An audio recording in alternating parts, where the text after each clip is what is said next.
A'udzu billahi minasyaitonir rajim. Bismillahirrahmanirrahim. Assalamualaikum warahmatullahi wabarakatuh. Waalaikumsalam warahmatullahi wabarakatuh. Alhamdulillahirabbil alamin alladzi anzalal qur'ana hudan lin-nasi wa bayyinatin minal huda wal furqan. Wassalatu wassalamu ala sayyidil anam sayyidil anbiya'i wal mursalin sayyidina wa maulana Muhammadin wa ala alihi wa sahbihi ajma'in. Yang kami muliakan, kami cintai Habib Ges Abdurrahman Assegaf yang atas izin Allah Subhanahu wa taala telah berkenan untuk menjadi guru kita, membimbing kita, dan insya Allah akan mengajarkan kepada kita sebagian daripada ilmu yang telah Allah ajarkan kepada beliau, yang pada malam hari ini dan pada pertemuan berikutnya insya Allah akan mengkaji tentang sebuah kitab yang paling sahih setelah Al-Quranul Karim, sebagaimana disepakati oleh para ulama, yaitu kitab Sahih Al-Bukhari. Teman-teman, para jamaah, Bapak Ibu yang dimuliakan Allah Subhanahu wa taala, pertama bersyukur pada Allah Subhanahu wa taala atas perkenannya kita berkumpul secara virtual pada malam yang berbahagia ini. Mudah-mudahan majelis ini menjadi saksi bahwa kita termasuk daripada umat baginda Rasulullah sallallahu alaihi wasallam yang mencintai beliau, karena kita berkumpul dalam rangka mempelajari, mengkaji, dan insya Allah untuk mengamalkan sunnah-sunnah beliau. Salawat dan salam buat beliau yang tercinta, yang saat ini kita berkumpul dengan salah satu titisan darah beliau, Habib Ges Abdurrahman Assegaf, yang kami cintai dan kami muliakan. Kami belajar dari Habib dan juga kami menyambung hubungan kami dengan Rasulullah SAW melalui perantaran Habib. Mudah-mudahan ini menjadi kebaikan bagi kami yang ada di dalam majelis ini. Untuk tidak memperpanjang kalam, majelis ini saya langsung serahkan kepada Habib untuk kita dengarkan penjelasan pada Habib. Saya persilakan. Bismillahirrahmanirrahim. Wahayyikum bitahiyatil Islam. Assalamualaikum warahmatullahi taala wabarakatuh. Alhamdulillah wassalatu wassalamu ala sayyidina Rasulillah sayyidina Muhammad ibn Abdullah wa ala alihi wa sahbihi wa mawalah wa la haula wa la quwwata illa billah. Asyhadu an la ilaha illallah wahdahu la syarika lah wa asyhadu anna sayyidana wa maulana Muhammadan abduhu wa rasuluhu la nabiyya ba'da.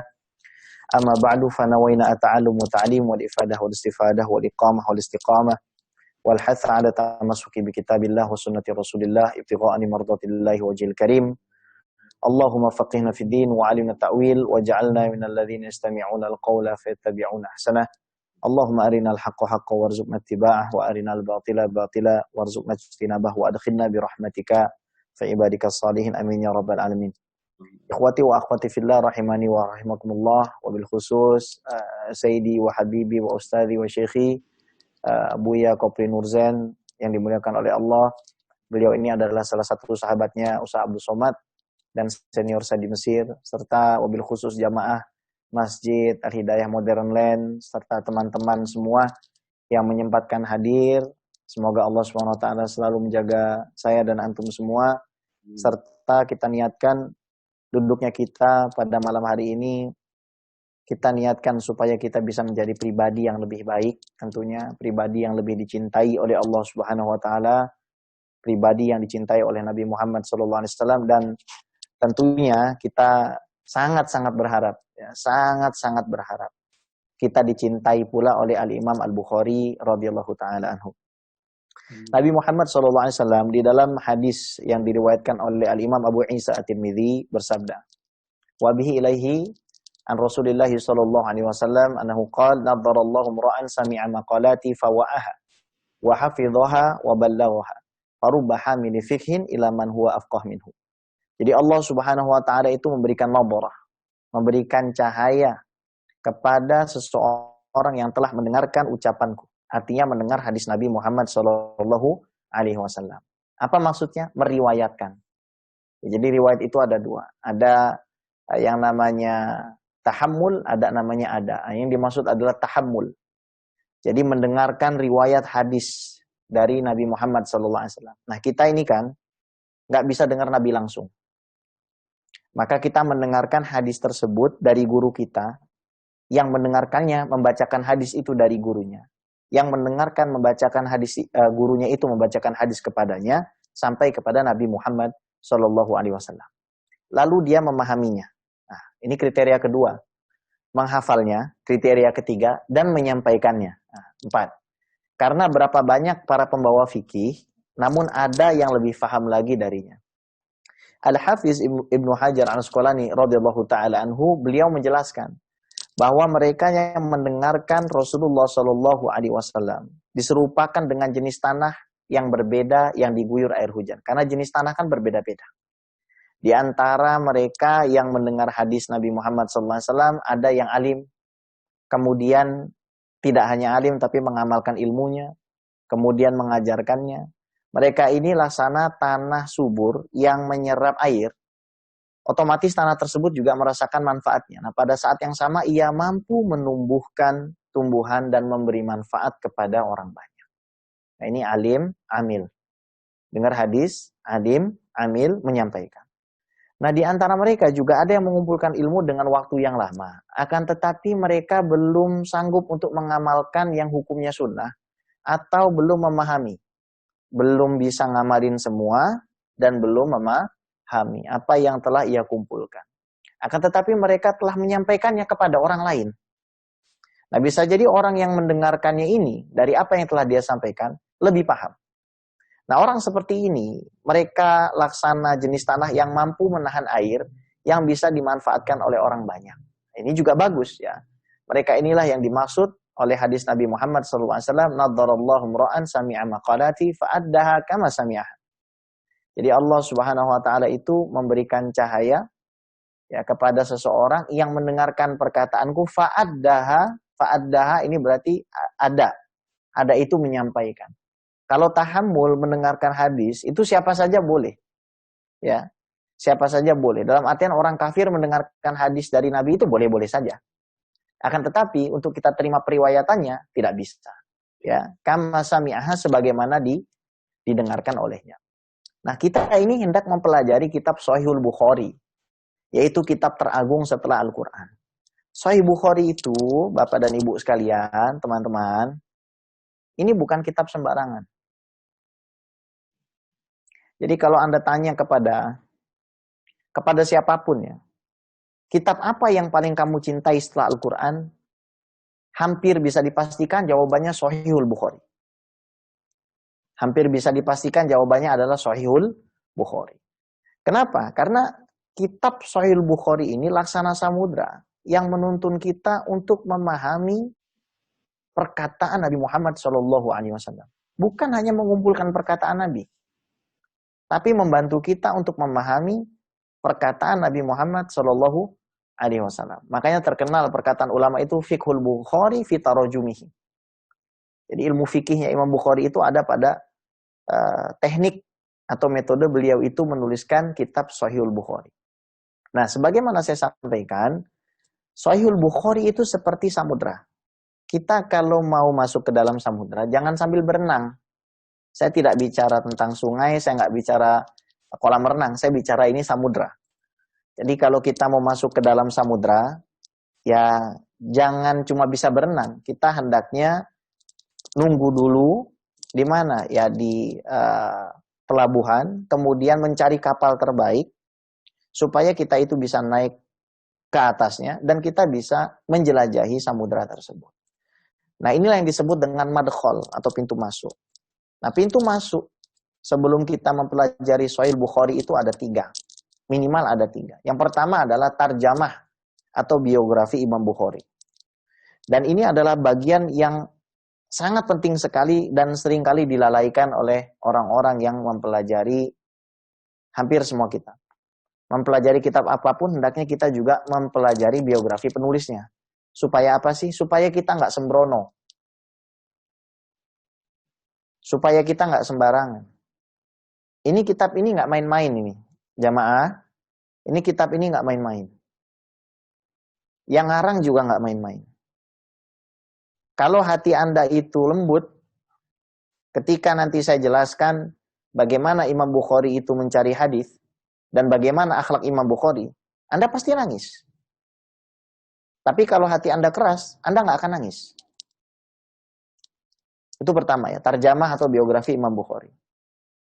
Yang kedua, ba'ith atau sebab. Kenapa beliau itu menulis kitab Sahih Bukhari? Kenapa sih?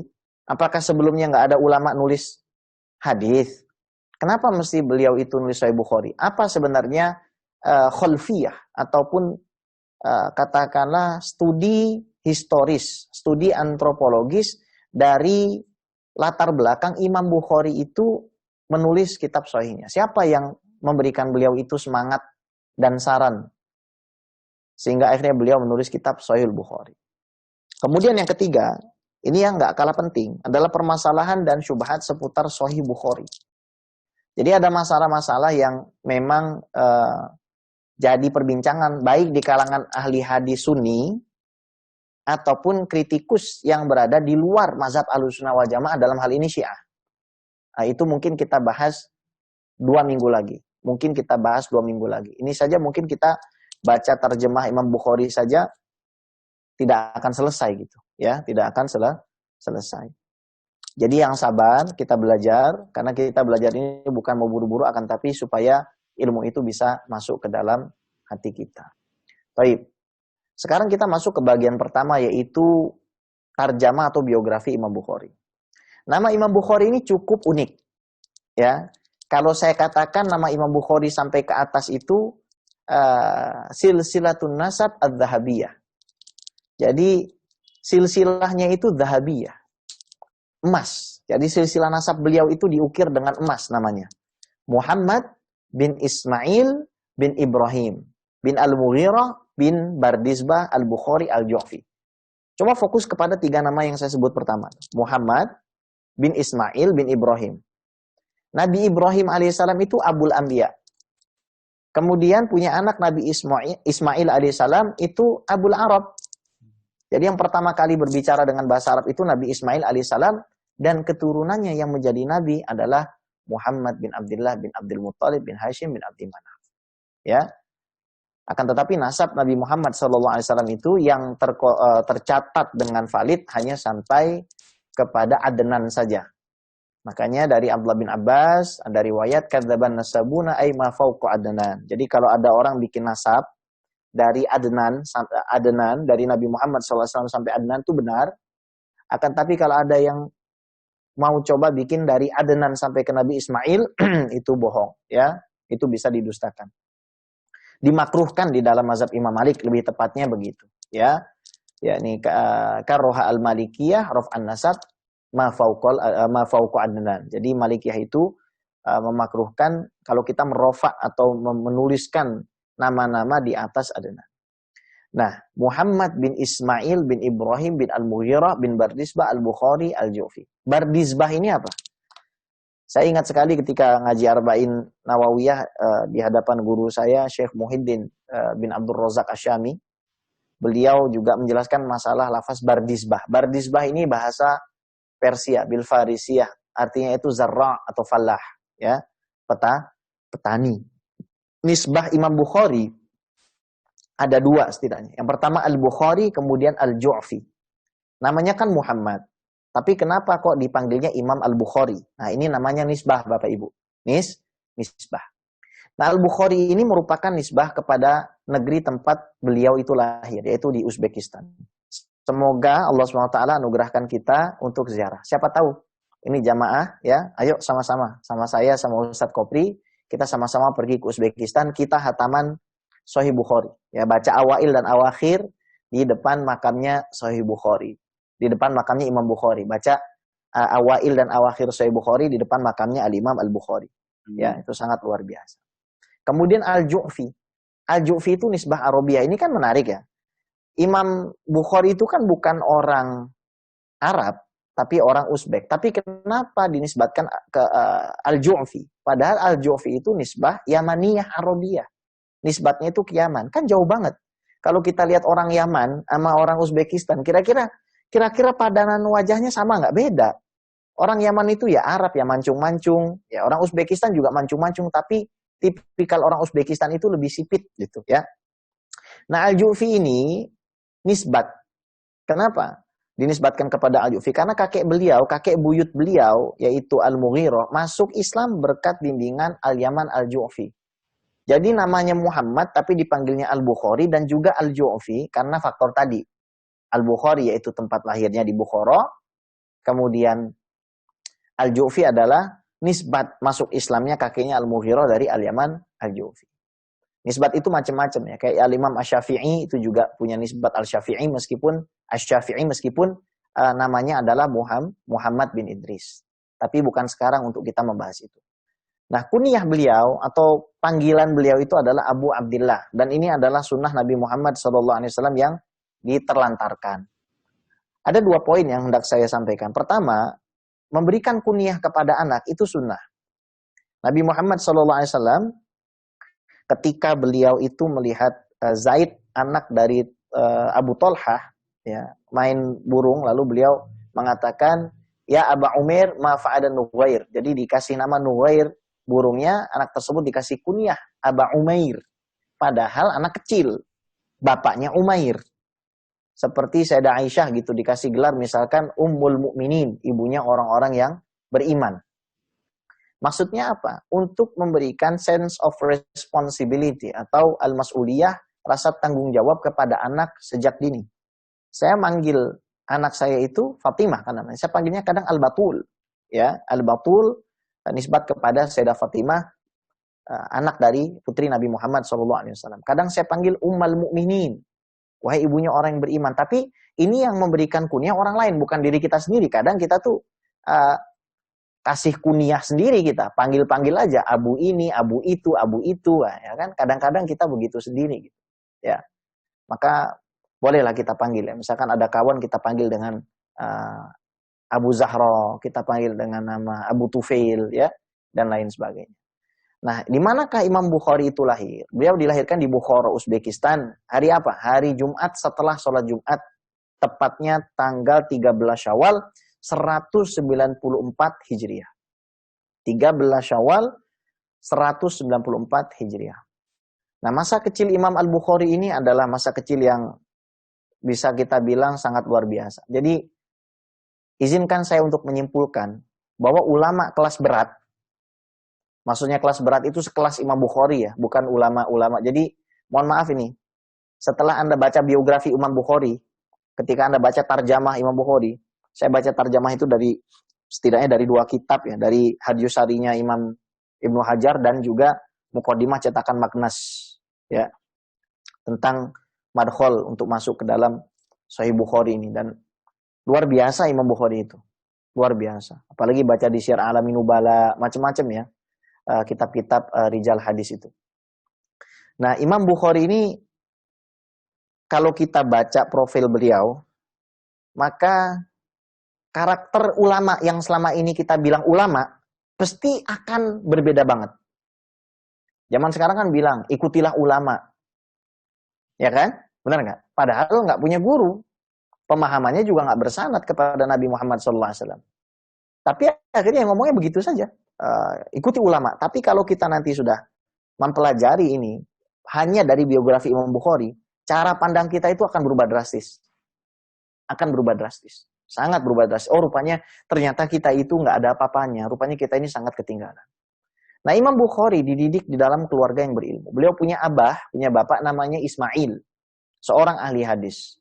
Akan tetapi, abahnya Imam Bukhari ini bukan termasuk ulama yang meriwayatkan banyak hadis. Ya, kadang ada ulama hanya meriwayatkan 10 hadis. Ada yang meriwayatkan 5 hadis. Ada yang meriwayatkan 6 hadis. Ya, dan lain seterusnya, dan lain sebagainya. Maka ada tradisi di kalangan Ahlus Sunnah wal Jamaah, di Al-Azhar, kemudian di Suriah, di Yaman, ya, di Yordan, itu namanya hadis musalsal. Ini hadis yang diriwayatkan secara tasalsul, secara musalsal kepada Nabi Muhammad, sampai ke, bukan tasalsul ya, secara musalsal kepada Nabi Muhammad SAW. Jadi dari Nabi Muhammad SAW sampai kepada kita dengan cara yang khusus. Misalkan hadis musalsal bil awwaliyah. Itu hadis yang biasa dibacakan kepada setiap murid yang baru mau masuk ke dalam rihab ataupun tempat belajar seorang syekh. Belajar ilmu hadis itu atau belajar kitab hadis itu biasanya dimulai dengan memberikan ijazah hadis musalsal bil awaliyah. Ar-rahimuna yarhamuhumur rahmanu tabaraka wa ta'ala irhamu man fil ardi yarhamukum man fis sama au yarhamkum man fis sama. Nah, saya mendapatkan ijazah musalsal bil awaliyah ini dari banyak masyayikh. Ada Syekh Usama Syed Al-Azhari, ada Syekh Hisham Kamil Hamid Musa Al-Azhari, ada Kiai Haji Ahmad Marwazi, ada Syekh Muhyiddin bin Abdul Razak Asyami, dan banyak syekh-syekh yang lain telah memberikan saya ijazah. Dan itu nanti insya Allah juga akan saya ijazahkan, ya, dengan catatan satu, berakidah ahlu sunnah wal jamaah, itu saja. Asy'ariyah, Maturidiyah. Nah, Imam Bukhari menyebutkan di dalam kitab Tarikh Kabirnya bahwa abahnya, yakni Ismail, telah melihat Hamad bin Zaid dan Abdullah bin Al-Mubarak. Jadi melihat atau bertemu dengan kalangan tabi'in, ya, dan telah mendengar dari Imam Malik. Wah, maka banyak ulama mengatakan beliau itu termasuk ulama bermazhab Maliki, yakni Ismail abahnya Imam Bukhari itu dikatakan termasuk bermazhab Maliki, meskipun Imam Bukhari mazhabnya Syafi'i. Loh, Habib tahu dari mana? Dr. Muhammad Mustafa Imarah di dalam kitab beliau Jawahirul Bukhari, nah, beliau menyebutkan di dalam halaman 10, wattafaqqahal Bukhariyu ala madhabil imami Syafi'i. Imam Bukhari itu madhabnya adalah madhab Imam Syafi'i. Bermazhab Syafi'i itu bukan artinya taklid buta kepada pendapat Imam Syafi'i, akan tetapi metode di dalam mengistinbat hukumnya mengikuti metodenya Imam Syafi'i. Baik. Nah, ayahnya wafat ketika Imam Bukhari masih kecil. Nah, ini sama seperti Nabi Muhammad SAW, ya. Nah, biasanya ketika di dalam keadaan sulit seorang anak itu ikhlas dan ibunya juga ikhlas, maka diangkat ke dalam derajat kewalian. Biasanya sih begitu. Biasanya begitu. Kalau dua-duanya benar nih, ibu benar, anak benar, biasanya dua-duanya diangkat ke dalam derajat kewalian, ya. Sehingga akhirnya diasuh sama ibunya dalam kondisi yatim. Akan tetapi, alhamdulillah, ayahnya Imam Bukhari ini meninggalkan Imam Bukhari dalam keadaan yang berkecukupan harta yang halal dan berkah. Dan abahnya Imam Bukhari ini ketika menjelang kematiannya sempat mengatakan begini, aku tidak mengetahui 1 dirham pun dari hartaku dari barang yang haram ataupun harta syubhat. Ma'alimtu min mali dirhaman muharraman wala syubhatan. Saya nggak tahu, ya, di dalam harta saya, maksudnya gini loh. Pemahaman terbagi itu, yang saya tahu semua harta saya pasti halal dan pasti bersih dari syubhat. Jadi warok benar. Jadi maksudnya yang syubhat itu begini loh. Misalkan ada pulsa nyasar ke tempat kita, itu kan syubhat. Apakah orang itu memberikan dengan ikhlas atau tidak? Nah, orang yang warok, dia akan mencari tahu itu sampai ketahuan siapa yang memberikan pulsa tersebut kepada dirinya. Nah, ketika dirinya tidak tahu, maka pulsa itu akan dikeluarkan uangnya untuk disedekahkan. Nah, ketika orang tersebut ternyata message setelah dia menyedekahkan uangnya, dia pun akan tetap mengembalikan uang itu. Itu orang yang waro. Nah, abahnya Imam Bukhari seperti itu. Makanya kata Nabi SAW, ya, innallaha thayyib la yaqbalu illa thayyib. Allah itu baik dan tidak menyukai kecuali yang baik. Wa innallaha amaral mu'minina kama amara bihil mursalin. Allah SWT itu memerintahkan orang beriman sebagaimana memerintahkan para rasul. Ya ayyuhar rasul kulu min thayyibati wa amalu salihah. Wahai para rasul, makanlah yang thayyib, yang baik, kemudian beramal saleh. Dan Allah juga berfirman, ya ayyuhalladzina amanu kulu min thayyibati ma razaqnakum. Makanlah yang baik, maksudnya yang baik serta halal dari apa yang kami berikan rezeki. Summa yadhkurur rajul yutilu safar ash'ath wa akbar yamuddu yadayhi ila sama faqala ya rab wa mat'amhu haram wa mashrabu haram wa malbasu haram wa ghudhiya bil haram fa ana yustajabu lidzalik. Kemudian Nabi menyebutkan ada orang berjalan jauh, bajunya kotor, rambutnya lusuh, compang-camping, mengangkat tangannya ke atas langit kemudian berkata ya rab, makanannya haram, pakaiannya haram, minumannya haram, bagaimana mungkin akan dikabulkan oleh Allah SWT. Nah, ketika Imam Bukhari menginjak usia 16 tahun, dia bersama ibu dan kakaknya Ahmad mengunjungi kota suci Makkah dan kemudian tinggal di Makkah dekat dengan Baitullah beberapa saat guna menuntut ilmu. Nah, ini kan time skip-nya panjang. Nanti kita jelasin itu. Ini kan sudah sampai masa 16 tahun di mana Imam Bukhari itu pergi ke Makkah. Nah, kisah yang nggak kalah menariknya adalah kisah hilangnya penglihatan Imam Bukhari pada saat beliau masih kecil. Jadi ketika Imam Bukhari kecil, kedua matanya buta. Imam Bukhari, ya Allah, Imam Bukhari. Kedua matanya buta. Antum tahu nggak Imam Bukhari itu? Kalau nggak ada Imam Bukhari, kita sudah nggak jelas ini ibadahnya. Kalau nggak ada Imam Bukhari, siapa yang mau memindahkan kepada kita dari riwayat-riwayat yang sahih yang sampai kepada Nabi Muhammad SAW? Ya, masih kecil buta. Nah, ibunya itu selalu berdoa, ibunya juga tidak pernah makan harta yang haram, ibunya tidak pernah makan harta yang syubhat, seorang yang wali lah ibunya itu. Makanya ini juga bagi teman-teman yang masih muda ya, berbaktilah sama ibu. Ibu itu kunci surga. Kata Nabi SAW, celaka seseorang yang kalau orang tuanya masih hidup, tapi orang tuanya tidak menjadikan sebab dirinya itu masuk surga. Nah, ibunya selalu berdoa, ya Allah, tolong kembalikan pandangan mata anak saya, Muhammad. Ya. Jadi suatu ketika ibunya bermimpi, bertemu dengan Khalilullah, Nabi Ibrahim alaihissalam. Lucu ya? Ibrahim. Terus Ismail, Muhammad. Muhammad bin Ismail bin Ibrahim.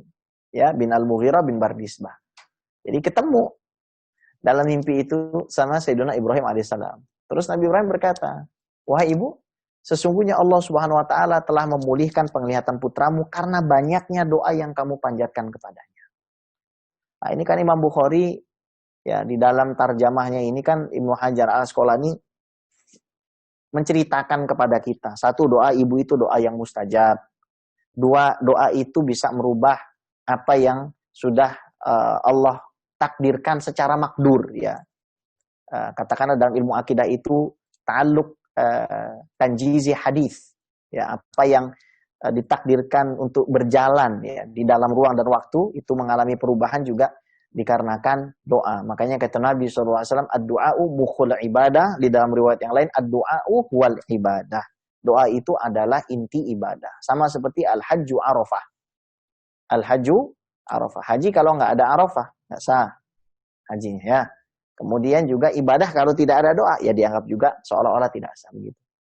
Jadi ada pengharapan dan positif kepada Allah SWT. Kalau kita bagaimana itu? Ya, anak misalkan dikasih buta. Nah, terus apa yang kita rasakan sebagai orang tua? Apakah kita tawakal sama Allah SWT atau kita malah putus asa? Malah kita mengisbat naqs kepada Allah, malah kita mengisbat kekurangan kepada zat Allah SWT. Ya, jangan sampai seperti itu. Nah, ini merupakan kemuliaan yang Allah berikan kepada Imam Bukhari dari kecil. Jadi ketika pagi hari uminya bangun, kaget ngelihat tuh anak Imam Bukhari matanya udah sembuh. Walhamdulillah.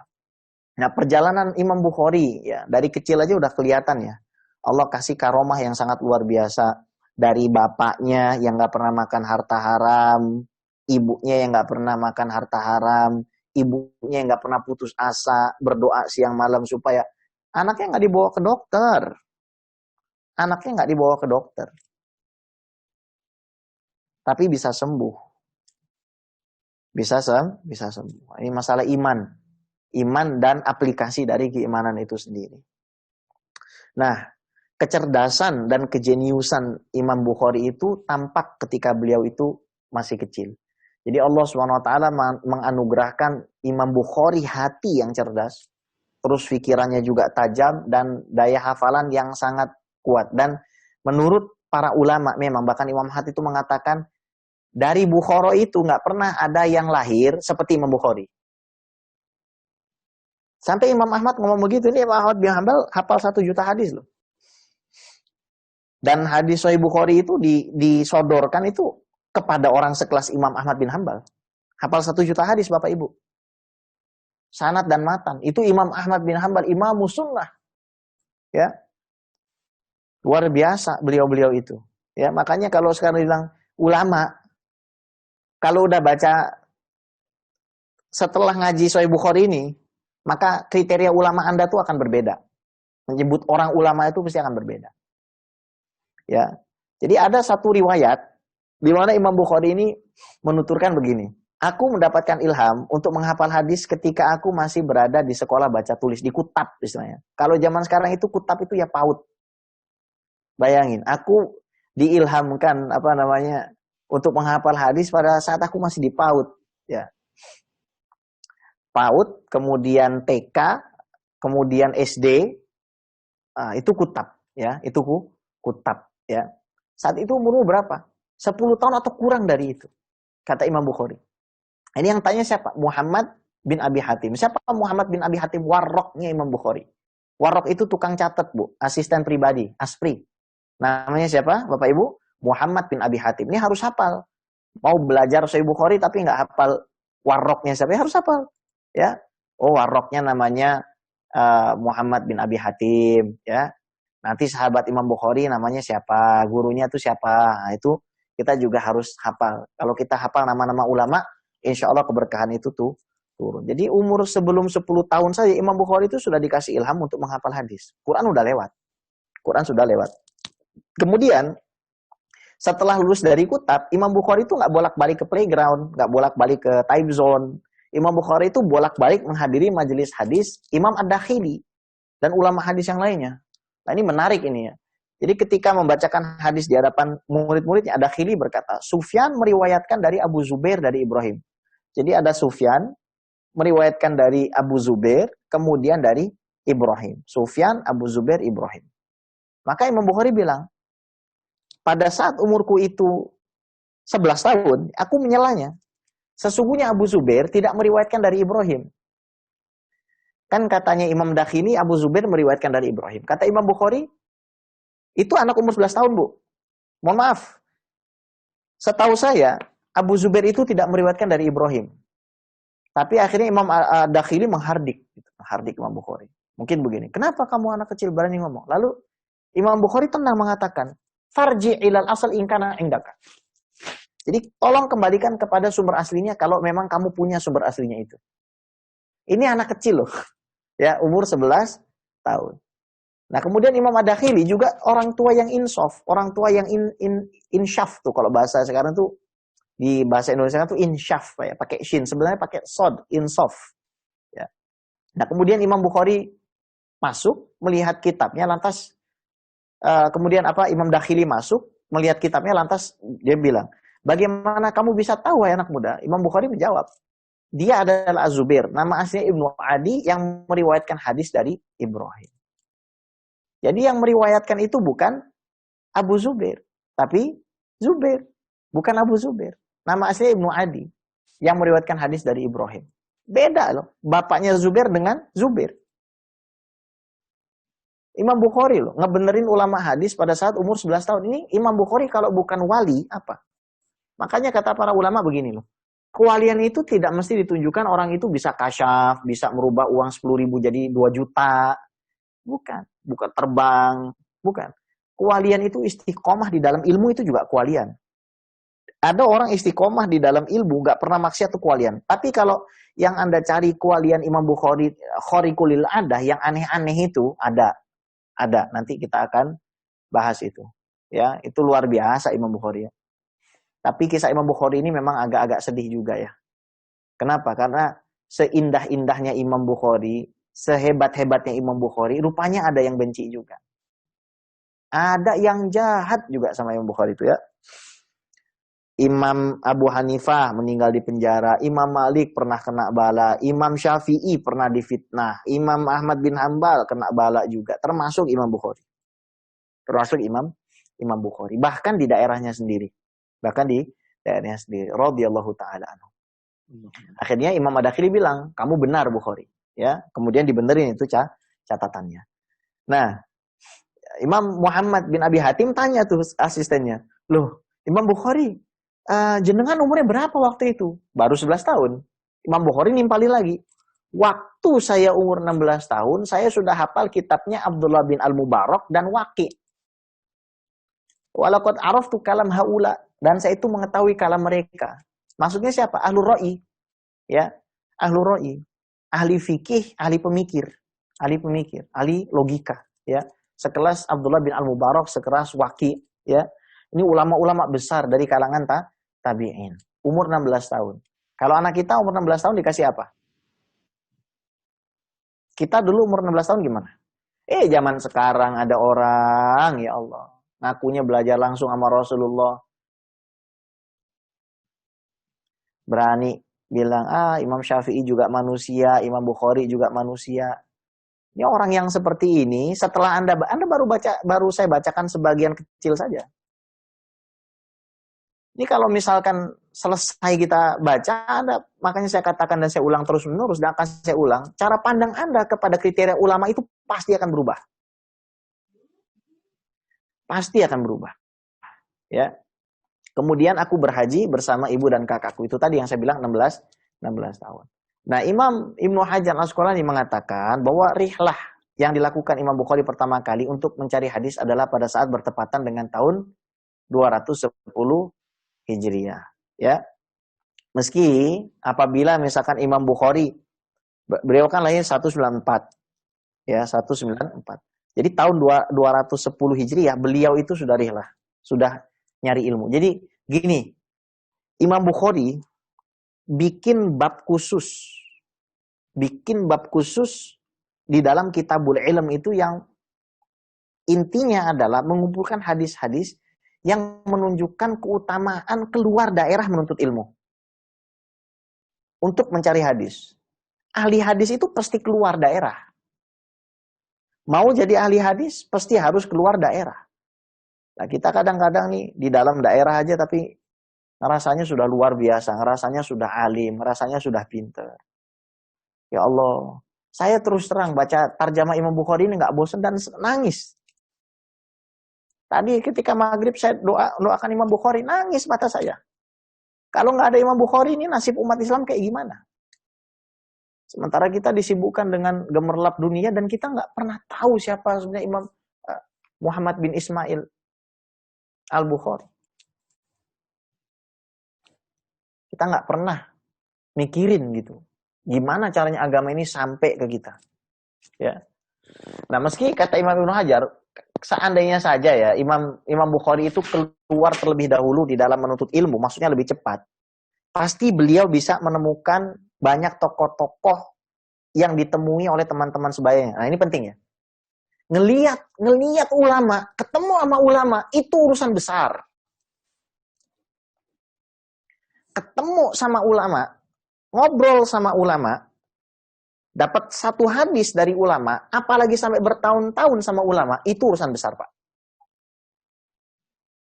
Jadi untuk meneliti kapasitas seseorang itu pertama tanya siapa gurunya. Berapa lama dia belajar sama gurunya. Apa saja yang dia pelajari sama gurunya. Itu penting banget. Jadi Imam Bukhari itu, beliau kata Imam Ibnu Hajar, kalau seandainya keluar lebih cepat tuh dari sebelum tahun 210 Hijriah ya, beliau akan lebih banyak ketemu. Meskipun Imam Bukhari, meskipun dikatakan agak telat, tapi sudah ketemu dengan tabi'in sekelas Imam Yazid bin Harun. Imam Yazid bin Harun.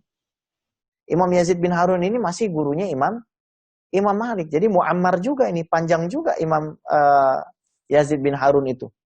Ya, umurnya. Kemudian Abu Daud atau Yalisi yang wafat 204 Hijriah. Sama wafatnya dengan tahun wafatnya Imam Syafi'i. Ya. Dan juga Imam Abdul Razak. Awalnya orang mengatakan Imam Abdul Razak itu sudah meninggal, makanya jangan percaya hoax. Imam Bukhari itu nggak percaya hoax. Jadi sempat Imam Bukhari itu sempat Imam Al-Bukhari itu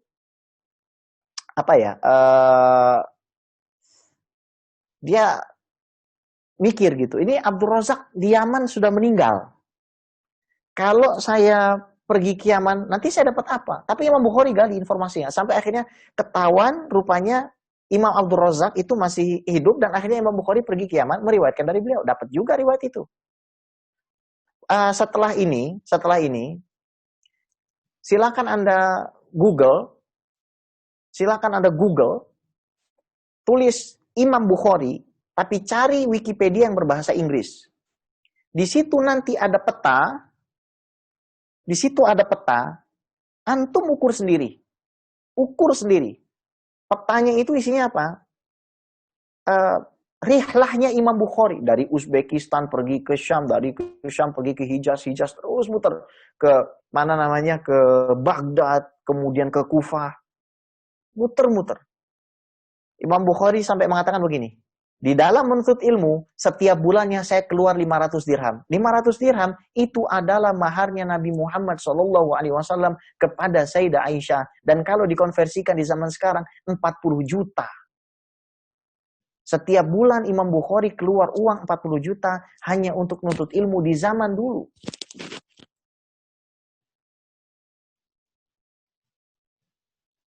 Masihkah kita punya kriteria ulama-ulama itu yang teriak-teriak saja, ya gitu? Yang mengatakan ini bid'ah itu salah? Ini sesat masuk neraka? Luar biasa Imam Bukhari ini. Luar biasa. Nah, ketika beliau masuk umur 18 tahun, beliau mengatakan begini. Pada saat saya masuk umur 18 tahun, saya mengarang satu kitab tentang qadaya sahabah wa tabi'in. Tentang permasalahan sahabat dan para tabi'in. Kemudian aku mengarang kitab tarikh di kota Madinah di sisi kuburan Nabi Muhammad SAW dan aku menuliskannya fi lailatin muqammarah. Pada saat malam terang bulan. Pada saat malam terang bulan. Di sini ada faidah, ternyata nulis kitabnya Imam Bukhari itu di samping kuburan, Bapak Ibu. Zaman sekarang orang mau ziarah ke kuburan dikatakan syirik. Imam Bukhari nulis kitab di samping kuburan. Kata Nabi SAW apa? Inni kuntu nahitukum an ziyaratil kuburi ala fazuruha. Dulu saya pernah melarang kalian ziarah kubur. Sekarang silakan kalian ziarah kubur. Panjang permasalahan ziarah kubur itu sangat panjang. Dan intinya ziarah kubur kepada makam para aulia, apalagi makam Nabi Muhammad SAW, hukumnya dianjurkan dan disunahkan. Wala taqulu lima yuqtalu fi sabilillahi amwat. Bal ahya'u walakin la tash'urun. Jangan kamu katakan bahwasannya orang-orang yang sudah meninggal di jalan Allah SWT itu mati. Mereka itu hidup akan tapi kamu tidak merasakannya. Malam terang bulan tuh. Malam terang bulan. Nah, ini perkataan Imam Bukhari luar biasa. Dan sedikit sekali ada nama yang aku cantumkan di dalam kitab tarikh tersebut, melainkan pasti aku memiliki kisah tentang orang itu. Akan tetapi aku tidak suka menyebutkannya li'alla yatulal kitab, supaya kitabnya itu tidak menjadi panjang. Bayangin Pak, misalkan di dalam kitab tarikh Imam Bukhari menyebutkan nama 1000 orang. Imam Bukhari itu punya cerita tentang orang itu. Makanya kalau kita ngebahas hadis gitu, nyebut satu rawi misalkan, siapa? Ibnu Lahiyah. Siapa Ibnu Lahiyah itu? Abdul Razak. Siapa Abdul Razak itu? Kemudian katakanlah Ibni Abi Hatim. Siapa Ibni Abi Hatim itu? Ibnul Mubarak. Siapa Ibnul Mubarak itu? Waki. Siapa Waki itu? Imam Bukhari punya kisah. Setiap nama Imam Bukhari ada kisahnya. Jadi penting. Orang itu penting. Rupanya manusia itu penting untuk diketahui. Tapi Imam Bukhari ada adab yang sangat luar biasa. Semoga ya malam ini bisa kita sampai bahas itu. Nah, Imam Hashid bin Ismail menuturkan bahwa Imam Bukhari ini selalu ikut bersama kami mondar-mandir menghadiri majelis para masyayikh Basrah di Irak. Dan pada saat itu ia masih anak kecil. Nah, ini kisah lucu lagi nih. Ini kisah lucu lagi nih. Jadi pada saat Imam Bukhari itu masih dianggap anak-anak sama ahli hadis, mondar-mandir aja. Ibarat kita tuh ngelihat apa namanya? Anak kecil mondar-mandir. Ini siapa ini anak kecil ini kok ikut-ikutan belajar hadis? Ini siapa sih ini anak kecil ini? Nah, ini Imam Bukhari 6 hari tapi nggak nyatet. Teman-temannya pada nyatet, Bu. Pak, teman-temannya pada nyatet. Ini anak nggak nyatet. Teman-temannya kan kesel. Coba Pak bayangin Pak. Kita sekelas, saya nyatet 6 hari, Bapak nggak nyatet. Tapi Bapak bolak-balik ke situ ikut-ikutan saya. Kan ngeselin kan? Terus dicela lah. Ente ini apa sih? Belajar ilmu agama tapi nggak nyatet. Terus Imam Bukhari jawab gini, kalian kan sudah ngejek saya. Sekarang coba tunjukin sama saya hadis yang kalian tulis. Maka kami pun, kata Imam Hashid bin Ismail, ini saksi sejarahnya ya. Maka kami pun mengeluarkan kitab-kitab catatan hadis kami. Tetapi dia menambahkan hadis yang lain sebanyak 15.000 hadis. Dan dia membacakan itu di luar kepala. Jadi catatan ente itu masih kurang 15.000 hadis, bro. Gitu. Di luar kepala. Masih nganggap ulama, masih sama nggak kriteria ulama di pikiran kita sekarang? Ini Imam Bukhari ini. Kita cari uang apa? Imam Bukhari ini ninggalin rumahnya, ninggalin keluarganya. Untuk apa? Untuk Rasulullah. Ini makna cinta yang luar biasa kepada Rasul. Rihlah untuk menuntut ilmunya luar biasa. Nggak sembarangan Imam Bukhari. Ya. Maka akhirnya kami mengklarifikasi catatan-catatan kami dengan berpedoman kepada hafalan Imam Bukhari. Allahu Akbar. Nah, aktivitas menuntut ilmu beliau itu dimulai sebelum menginjak masa balik. Ini penting buat orang tua. Jadi sebelum masa balik itu dicekokin mulu. Jangan diajak main mulu, Pak. Bu, jangan dikasih main mulu sama temennya. Salah kita. Mau ini kasih, mau ini kasih. Makanya saya bilang sama uminya, Mi, nanti kalau punya anak satu lagi, jangan dikasih mainan. Kasih buku. Jangan kasih mainan. Boneka jangan. Mobil-mobilan jangan. Kasih buku. Kasih buku. Ya Fatimah ini sudah agak lumayan. Karena saya memang strict, memang keras. Tapi akhirnya dia paham. Alhamdulillah sholat umur belum 4 tahun, sudah pernah sholat malam dengan saya, bangun sendiri, sholat sendiri. Sholat 5 waktu sudah nggak disuruh, bahkan minta. Hadis sudah banyak hafal. Ya karena terkadang memang saya akui saya keras. Terkadang saya keras, terkadang saya nyentil dia. Tapi saya tatap mata dan saya katakan, nak, suatu saat kamu akan paham kenapa Abi seperti ini. Jadi kalau kita biarkan anak kita begitu saja, ya sudah, kita nggak akan jadi apa-apa anak kita. Begitu saja. Sementara kita ingin anak kita ya mewarisi sedikit saja. Kita nih jadi debu kakinya Imam Bukhari, saya sudah beruntung. Ya. Jadi Imam Bukhari menghabiskan setiap bulan 500 dirham. Dan beliau mengatakan, wa ma indallahi khair wa abqa. Ya Allah. Ibaratnya gini nih, nggak apa-apa dah kehilangan uang 40 juta, yang penting dapat hadis. Dulu ada orang namanya Hisham bin Ammar, di zamannya Imam Malik, bocah kecil.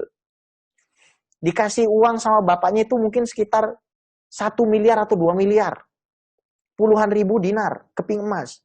Untuk haji dan belajar sama Imam Malik. Sampai ke tempat Imam Malik, kata Imam Malik, kamu itu mazilta saghiran, kamu masih anak kecil pulang. Dia nggak mau pulang, disabet sampai 15 kali sama anak buahnya Imam Malik. Karena Imam Malik ini haibah, Pak. Orangnya besar, tinggi, ya gagah, wangi. Yang belajar sama Imam Malik ini bukan orang sembarangan. Dia anak kecil mau belajar. Tapi anak kecil itu bilang, Pak, saya itu dikirim sama orang tua saya, udah habis uang sampai jual rumah untuk belajar sama Bapak. Ya sekarang mau kamu apa, kata Imam Malik. Tadi asisten Bapak pukul saya 15 kali. Gantinya riwayatkan kepada saya 15 hadis. Habis miliaran rupiah, dipukul, masih minta hadis. Anak zaman sekarang, bayar 300 ribu, 400 ribu, marah sama guru ngajinya. Itu memang zaman kita begitu sekarang. Apalagi kalau di luar negeri. Anak itu bisa melaporkan orang tuanya ke polisi, gara-gara dipaksa. Innalillahi wa inna ilaihi raji'un. Ya. Baik. Saya kira cukup sekian. Insya Allah kita akan lanjutkan. Nah, mungkin ada pertanyaan jawab. Kalau misalkan nggak ada tanya jawab, kita lanjutkan saja. Baik. Boleh, Ustadz, ada yang boleh tanya? Boleh, silakan. Oke, Assalamualaikum warahmatullahi wabarakatuh. Assalamualaikum. Ya, perkenalkan, nama saya Dedi. Kebetulan aktif juga di kajian-kajian ini. Cuman baru untuk Habib Guys ini baru pertama kali nih bisa tatap muka. Ada beberapa pertanyaan. Yang pertama tentang ini deh, bagaimana kiat-kiat kita fenomena ya bahwa di lingkungan kita menyekolahkan anak ke pesantren itu bisa dibilang nomor kesekian lah. Mereka lebih utama ke sekolah-sekolah unggulan, baik itu negeri maupun swasta. Nah, sedangkan kita tahu sekolah unggulan atau swasta itu pendidikan atau pelajaran agama itu paling maksimal 4 jam. 4 jam itu apa yang bisa kita harapkan dari 4 jam itu pendidikan agama, apa yang bisa kita harapkan ketika kita mengharapkan anak kita jadi anak yang soleh, sedangkan durasi pembelajarannya adalah 4 jam. Sedangkan di pesantren, ya kita sudah tahu pada umumnya ya dominasi pendidikan agama dan kemandirian. Kira-kira mungkin Habib Keis punya kiat-kiat yang bisa akan kita terapkan di lingkungan kita sebagai media informasi bahwa pesantren itu tidak kalah kerennya dengan sekolah-sekolah umum gitu. Mungkin itu aja Habib yang bisa Anda sampaikan. Terima kasih atas waktunya. Pak Dedi, jazakallah khair Pak Dedi. Ana izin jawab dulu si di Kopri ya, takut Langsung. langsung. Karena saya ini pakai colokan, jadi nanti saya nggak dengar. Ya, saya colok. Kencang Pak Dedi ya. Baik. Pak Jadi yang dimuliakan oleh Allah, jamaah sekalian, sebenarnya kekhawatiran kita itu sangat beralasan. Karena pergaulan zaman sekarang itu nggak bisa dikontrol, Pak. Saya terus terang saya sampaikan, Pak, anak, kalau kita biarkan bergaul, melihat sekali saja sesuatu yang salah, sekali saja, hancur hidupnya. Masya Allah. Hancur hidupnya. Satu kali saja. Misal, dia melihat orang tuanya bertengkar sampai pukul-pukulan. Hancur dia. Itu traumanya sangat berat. Dia melihat temannya membuli kawannya yang lain. Hancur dia. Itu juga sangat berat. Nah, mohon maaf saya sampaikan. Jangankan di sekolah umum, Bapak. Bahkan di pesantren, kasus bully itu pun ada. Lantas bagaimana kita menyikapi fenomena ini? Sementara kita pengen anak kita juga tumbuh menjadi anak yang soleh dan soleha. Kiat-kiat saya sangat sederhana, Pak. Kalau dilakukan dengan izin Allah Subhanahu Wa Taala dan barokah Imam Bukhari pada malam hari ini nih, insya Allah anak kita dijadikan anak yang soleh dan soleha, selamat lurus, bisa kasih syafaat kita. Pertama, Pak, tampilkan kalau memang kita itu cinta kepada Al-Quran. Dengan cara putarkan murotal setiap saat di dalam rumah. Dan marahi anak kita apabila anak kita itu terlihat bergoyang-goyang, terlihat berjoget-joget apabila dia mendengar musik. Itu dulu. Fatimah itu, Pak, anak saya, dia kalau mau lihat kartun Baby Bass, dia cara nyogok saya gini, Pak.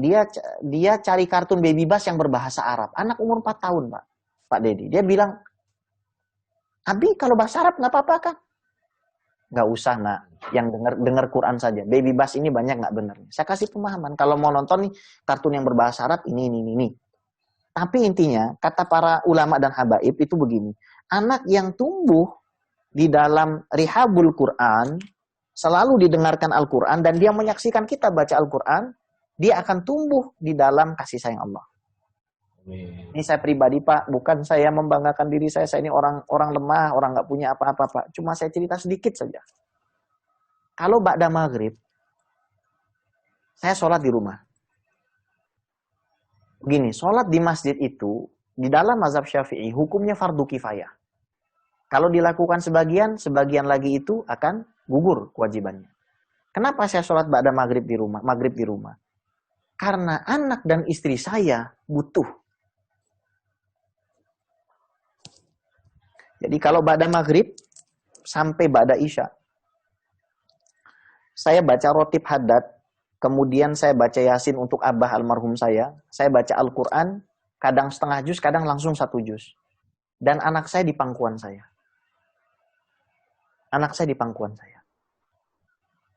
Sebelum itu, qobla maghrib, sebelum maghrib, saya sudah duduk, saya punya kursi itu, saya dudukkan anak saya, dia biasanya saya bacakan surat-surat pendek, langsung saya talkinkan sama dia, kemudian kosakata bahasa Arab, itu saya bacakan, cuma baca saja, Pak.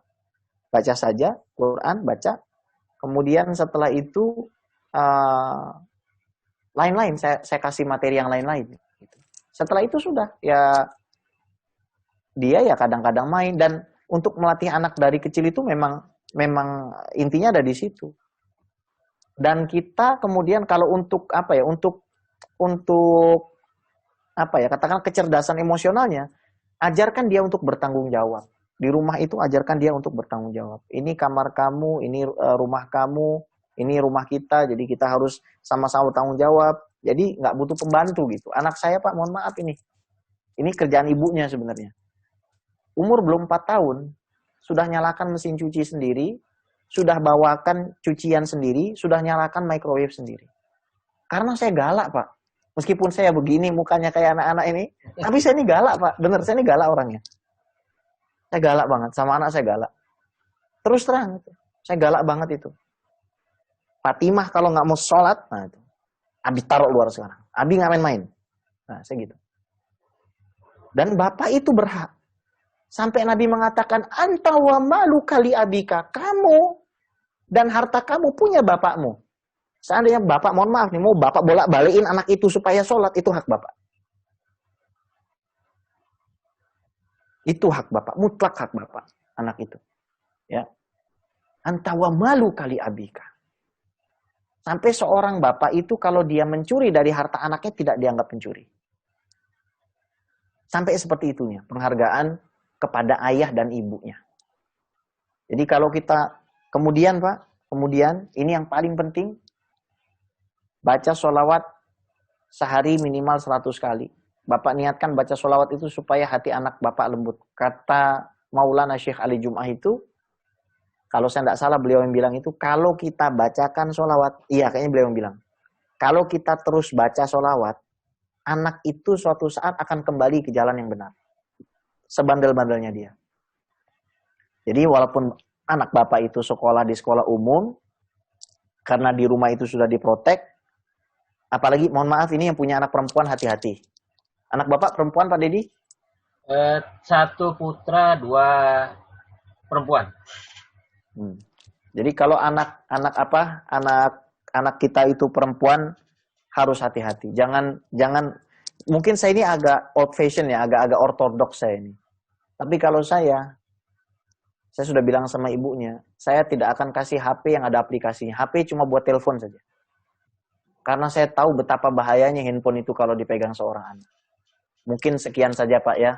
Pertanyaan sangat baik dan semoga dimudahkan semua urusannya oleh Allah SWT. Amin. Rezekinya dan anaknya dijadikan ulama, Pak. Saya doakan. Amin. Pertanyaan berikutnya Habib. Ya, silakan ya, Fadol. Habib, bagaimana kalau ada orang yang pernah makan makanan yang haram, tidak mungkin diijabah doanya? Apakah termasuk juga kategori yang tidak diterima juga taubatnya? Dari Bapak Ali. Baik, Kiai. Baik, Buya. Jadi begini. Kata Nabi Muhammad SAW, kalau nggak ada orang berdosa, maka Allah akan musnahkan semua orang itu, kemudian Allah akan ciptakan kaum yang bikin dosa, kemudian bertobat dan Allah ampuni. Jadi manusia pasti bikin dosa. Tapi ingat Allah Maha Pengampun. Itu harus ini Pak, harus kita ulang-ulang. Allah, ya Allah, Engkau, saya tuh sering menggumam begini Pak, bergumam saya. Ya Allah, saya nggak sanggup ya Allah, dosa saya terlalu banyak. Kalau bukan karena ampunanmu, saya nggak mungkin masuk surga ya Allah. Ampunin saya. Amalan saya nggak ada ya Allah, ampunin saya. Saya gimana ini caranya? Tolong ya Allah, saya cuma ngandelin rahmatmu aja, ampunin saya.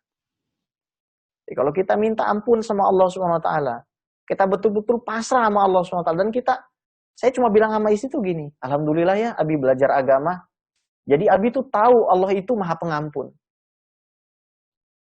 Itu aja omongan saya sama istri saya. Alhamdulillah saya belajar agama, sehingga akhirnya saya tahu kalau Allah itu Maha Pengampun. Jadi Allah pasti akan ampuni semua dosa kita, semua kesalahan kita, selama kita tobat minta ampun sama Allah. Ya syarat-syarat tobat kan sudah paham. 1, nyesal, nggak ngulangi, berjanji tidak mengulangi. Kalau ada urusan sama orang kita kembalikan. Baik, begitu saja. Baik, pertanyaan berikutnya dari Bapak Lutfi. Assalamualaikum Ustaz, izin bertanya, bagaimana dan kapankah seseorang disebut wara'? Misal baru-baru setelah mengetahui atau memang sejak kecil? Baik. Wara' itu bukan cuma meninggalkan yang haram atau makruh. Haram sudah jelas. Makruh misalkan nih orang tuh wara', dia nggak mau mulutnya bau terus baca Quran. Orang yang baca Quran mulutnya bau nggak wara'. Orang sholat mulutnya bau, nggak warok ya. Kemudian dia menghindari barang syubhat, barang yang nggak jelas. Syubhat itu dibagi 3. Ada namanya syubhatul fa'il, ada syubhatul mahal, ada syubhatul madhab. Syubhatul fa'il yaitu syubhat ketidakjelasan dengan yang terkaitan dengan person, dengan kita. Kita pergi misalkan ke mana, ke ke swalayan, kita nemu botol yang nggak ada tulisan halal MUI-nya, air putih. Nah, kalau syubhat yang kaitannya dengan person, ini boleh take, boleh leave ya. Take or leave itu boleh kita. Boleh take it or leave it. Boleh kita ambil, boleh kita ini, boleh ya. Tapi orang yang warok di dalam hal ini, dia akan tinggalkan. Itu warok betul ya. Kemudian syubhat yang kaitannya dengan tempat. Misalkan saya menyusukan anak saya kepada salah seorang perempuan di satu daerah seperti Kebon Jeruk. Maka kesimpulannya, keputusannya, saya tidak boleh menikahkan anak saya dengan orang Kebon Jeruk. Khawatir nanti ada juga orang yang pernah disusui oleh orang itu. Tanpa saya ketahui. Tapi kalau cakupannya diperluas, tentu saja syubhatnya hilang. Misalkan DKI Jakarta. Ya. Kemudian syubhat yang ketiga yang kaitannya dengan madhab. Misalkan menyentuh wanita ajnabiyah di dalam mazhab Syafi'i membatalkan wudu, Hanafi tidak membatalkan wudu. Nah, di sini kita hendaknya lebih memilih yang paling hati-hati. Jadi kalau yang kaitannya dengan orang itu mubah, untuk menjauhi syubhat itu mubah, kemudian yang kaitannya dengan tempat itu wajib, yang kaitannya dengan madhab itu sunnah, mustahab. Ya, jadi bagaimana caranya supaya kita itu disebut sebagai orang yang warok di sisi Allah SWT? Ya berusaha untuk meninggalkan yang haram dan makruh terlebih dahulu. Mulut jangan sampai bau, badan jangan sampai bau, jangan sampai sholat pakai kaos oblong sementara punya baju bagus. Ini di sini ada murid-murid saya Remisha. Jangan posting video yang nggak pantas, ya. Jangan posting video yang tidak pantas. Jangan joget-joget seperti anak kekinian. Kalian tidak ngaji dengan saya untuk itu.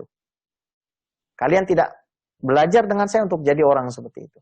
Ya, jadi harus kita jaga kalau mau jadi orang yang warok. Baik, saya kira satu lagi Habib, mohon izin Habib, yang terakhir kita batasi 4 pertanyaan malam ini. Baik, Syekh. Yang terakhir itu dari Dafa, Bapak Dafa. Assalamualaikum Ustaz, bagaimana menyikapi banyaknya anak-anak kecil sekarang yang sulit diajak belajar dan lebih ketergantungan gadget? Karena lingkungan dan keadaan seperti ini bagaimana? Baik, Buya, saya jawab Buya. Begini Bapak Dafa yang dimuliakan oleh Allah dan jamaah sekalian.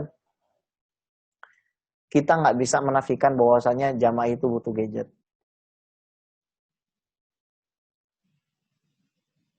Juga ibunya pegang gadget, kecuali bapak dan ibunya tidak pegang gadget, itu lain.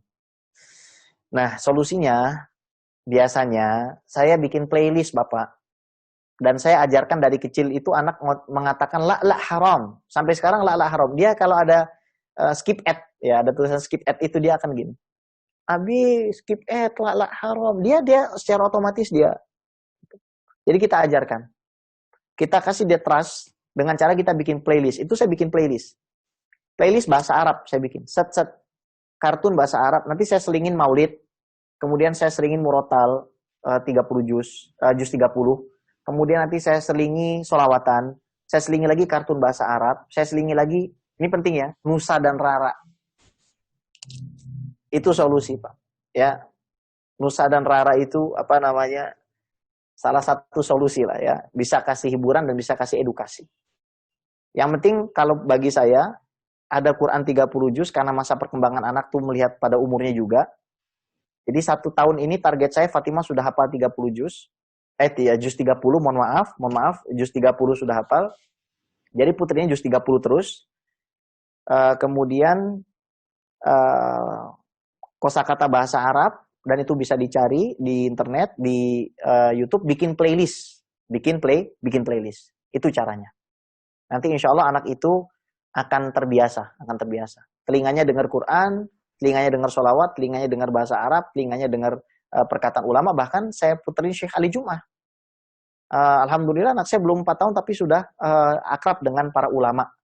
Dan caranya adalah Bapak kalau misalkan dalam keadaan normal nanti COVID semoga segera hilang, Bapak kunjungi para ulama dan para habaib serta kenalkan anak Bapak itu bahwasanya ini loh seorang ulama dan panutan tuh seperti ini.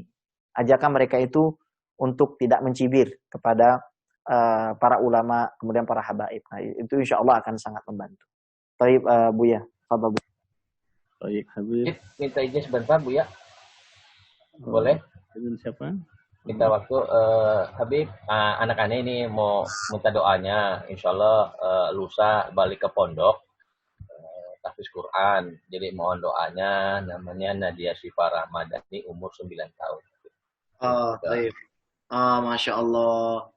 Anak ini kalau dari wajahnya ini jadi ulama aja udah. Oh, syukur jadi amin, doain amin. Apa namanya tadi?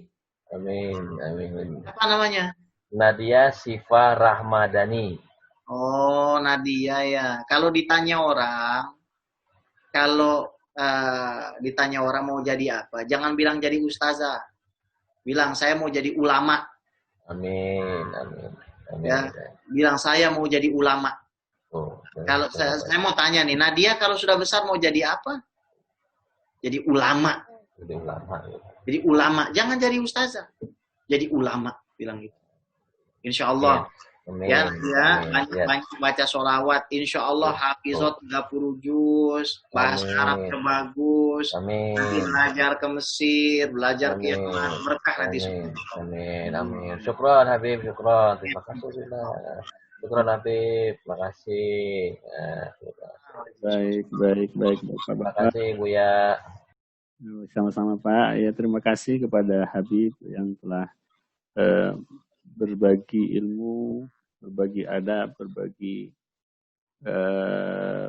berbagai macam yang inspirasi yang dapat kita dapatkan malam hari ini. Apalagi sosok yang kita bahas adalah sosok yang sangat-sangat mulia, sangat agung. Sosok Imam Bukhari, mudah-mudahan keberkatan beliau Allah Subhanahu wa taala sampaikan juga kepada kita. Habib, apakah ada yang ingin disampaikan yang terakhir, Habib? Nyebut nama Imam Bukhari aja bikin saya merinding. Apalagi nyebut Rasulullah SAW. Jadi, tolong beli Sahih Bukhari saja. Beli Sahih Bukhari. Beli. Jangan. Tapi Sahih Bukhari itu terjemahnya bisa juga kok ada software namanya Hadis 9 Imam. Hadis 9 Imam. Hadis 9 Imam. Dan itu bisa di Play Store. Tapi kalau bisa, beli Sahih Bukhari yang Arab semua. Yang nggak ada terjemahnya. Buat apa Habib? Buat disimpan di rumah. Buat apa itu? Buat supaya keberkahannya itu turun. Kata para ulama, ini kata Imam Ibnu Katsir loh ya, bukan kata saya. Sahihul Bukhari yustasqa bihil ghamamu. Sahihul Bukhari yustasqa bihil ghamamu. Sahih Bukhari itu bisa dijadikan wasilah untuk menurunkan hujan, saking berkahnya Sahih Bukhari. Ini bukan kata saya, kata Imam Ibnu Katsir, pengajar tafsir, pengarang tafsir. Kalau antum mau mengatakan syirik, berani mengatakan Imam Ibnu Katsir syirik. Enggak, itu wasilah ya. Itu tawasul, nanti kita juga akan bahas hadisnya. Itu yang dapat saya sampaikan. Terakhir saya ingin mengucapkan terima kasih kepada Buya Kopri Nurzain, kemudian Hidayah Modern Land, kepada jamaah yang hadir, juga teman-teman saya dari Remisha yang sudah menyempatkan hadir. Semoga Allah SWT memudahkan semua urusan kita, dan kita bacakan suratul Fatihah, kita hadiahkan untuk Nabi Muhammad SAW, dan khususnya untuk Sayyidina Al-Imam Al-Bukhari dan semua perawi Imam Bukhari. Semoga kita mendapatkan keberkahan beliau semua. Ala hadhihi wa ala kulli niyatin shalihah ila hadrati Nabi Muhammad sallallahu alaihi wasallam wa ila ruhi Sayyidina Al-Imam Muhammad bin Ismail bin Ibrahim Al-Bukhari wa usul wa furu'ihim. Sya'ubillahi lana wa lahumul Fatihah. A'udzu billahi minasyaitonir rajim. Bismillahirrahmanirrahim. Alhamdulillahi rabbil alamin arrahmanir rahim maliki yaumiddin. Iyyaka na'budu wa iyyaka nasta'in ihdinas siratal mustaqim siratal ladzina an'amta 'alaihim ghairil maghdubi 'alaihim waladdallin. Amin amin ya mujib sa'ilin birahmatika ya arhamar rahimin. Allahumma inni nas'aluka bihaqqil Fatiha wa bi syafa'atil Fatiha wa bi karamatil Fatiha wa bi mu'jizatil Fatiha an taftah lana kulla khair wa an tadfa'na kulla syurur ya farijal hamd ya kashifal gham ya man li 'abdi yaghfir wa yarham ya dafi'al bala ya Allah ya dafi'al bala ya rahman ya dafi'al bala ya rahim idfa'al bala min jami'il balai fid dini wa dunya wal akhirah. Allahumma khtim lana min hadhihi dunya bi husnil khatimah wa la takhtim alaina bi su'il khatimah.